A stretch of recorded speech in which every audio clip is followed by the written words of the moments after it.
Let's talk about color value swap outs and one of the easiest way that you can practice doing it at home. One of the ways is to look at some classic TV, and the program I recommend is the Andy Griffith Show. Let's talk more about that.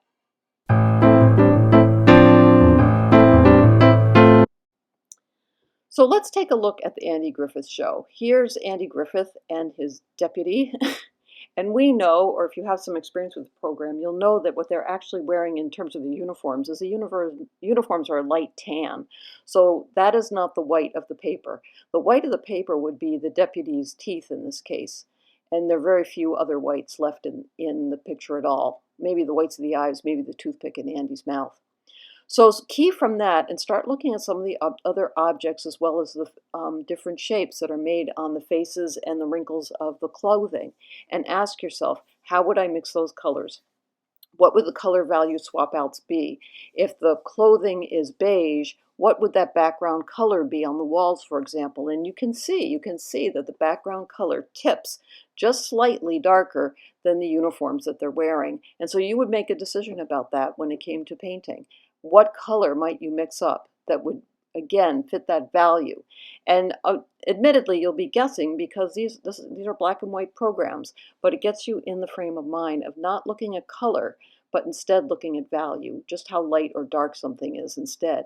And also gets you used to looking at how light or dark something is in comparison to what it's next to and how it changes as the characters move. So let's take a look at the next picture. Complicated scene which has more values in it and more design. But again, the subject would be the same. You know, you probably know what the guitar looks like. You probably know the colors of a guitar, and so you can judge that. You know the top of the guitar is probably a yellow or a honey color, which is about the same value as his uniform. How does that change the other decisions of what colors you might mix up?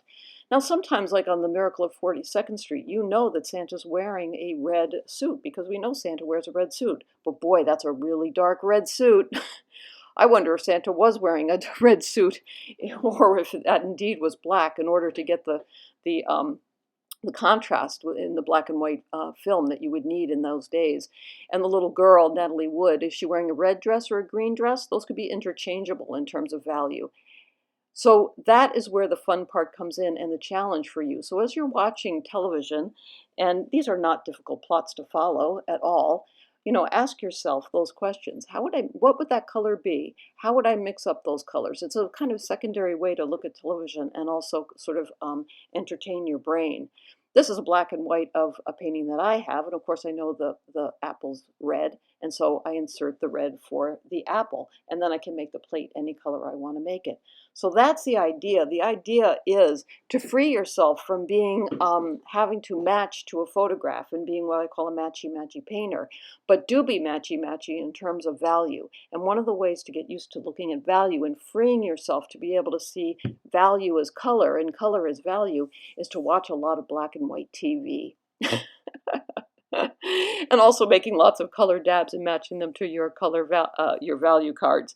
But that's a different subject. The easiest thing and the least stressful thing of all to do, of course, would be to watch something like the Andy Griffith Show, which always has a happy ending and usually ends with some sort of laughter.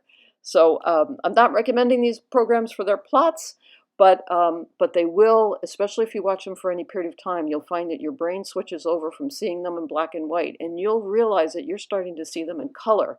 And you're the one, your brain is inserting the color for value. It's already making the swap inside your head, and you can do the same thing when you're painting. So remember to keep the whites of your paper white, your paints wet, mass for value, mix for color. Please join my YouTube channel, and I'll see you next time. Okay, bye-bye.